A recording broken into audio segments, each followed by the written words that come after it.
an original podcast from podlatino.com.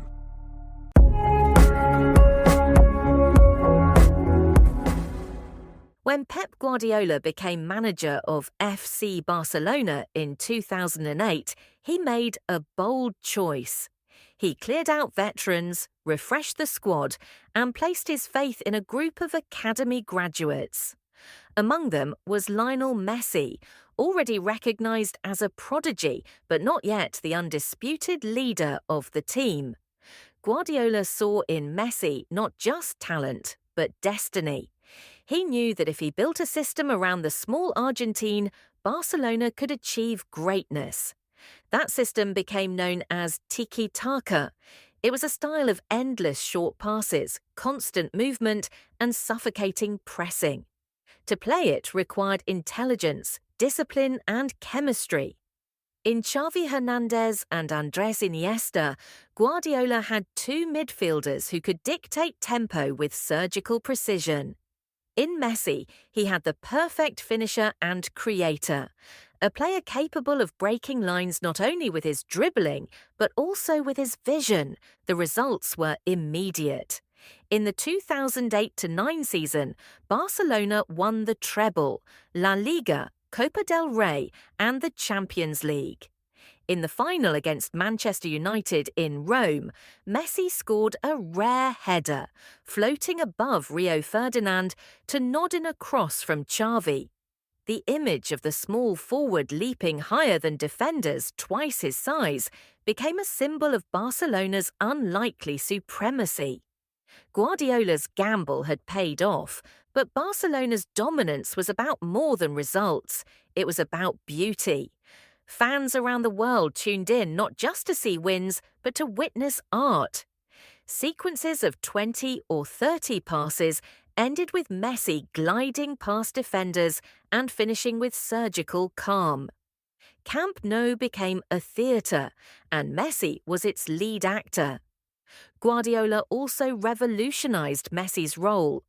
In 2009, during a Clásico against Real Madrid, Pep placed Messi in a new position, the false nine. Instead of playing wide, Messi started centrally, dropping into midfield, dragging defenders out of position and creating space for teammates. Madrid's defense collapsed under the confusion. Messi scored twice. Barcelona won 6-2 at the Santiago Bernabeu, and football changed forever. The false nine became a tactical trend worldwide. Between 2009 and 2012, Messi produced numbers that seemed impossible. In 2012, he scored 91 goals in a single calendar year, surpassing Gerd Müller's long-standing record. Hat-tricks became routine, braces an expectation. At times, it seemed Messi could not play a match without rewriting history. But numbers only told part of the story. Messi's chemistry with Xavi and Iniesta created one of the greatest trios in football history. Xavi dictated rhythm like a conductor. Iniesta sliced through defences with elegance, and Messi delivered the killer blow. Together with Busquets, Pedro and later David Villa, they formed a team so complete that opponents often looked defeated before kick-off. The 2011 Champions League final at Wembley stands as their masterpiece. Against Manchester United, Messi was unplayable. He scored a brilliant long-range strike, orchestrated attacks, and left Sir Alex Ferguson stunned.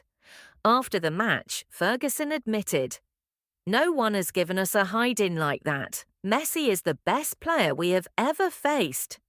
Pundits called that Barcelona side the greatest club team of all time. Glory also came in El Clásico battles. Against Jose Mourinho's Real Madrid, the matches reached fever pitch.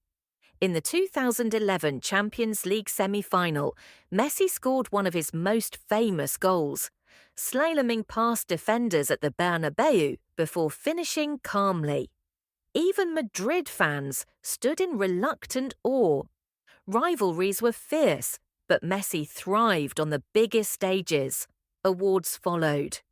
Between 2009 and 2012, Messi won 4 consecutive Ballon d'Or trophies, cementing his status as the best in the world. His humility contrasted with his brilliance. While others boasted, Messi kept quiet, focusing on the next game, the next goal. Guardiola often said, "Don't write about me, write about Messi. He is the best player I have ever seen." The impact stretched beyond Spain. In the United States, where soccer was still finding its place, Barcelona became the gateway for millions of new fans.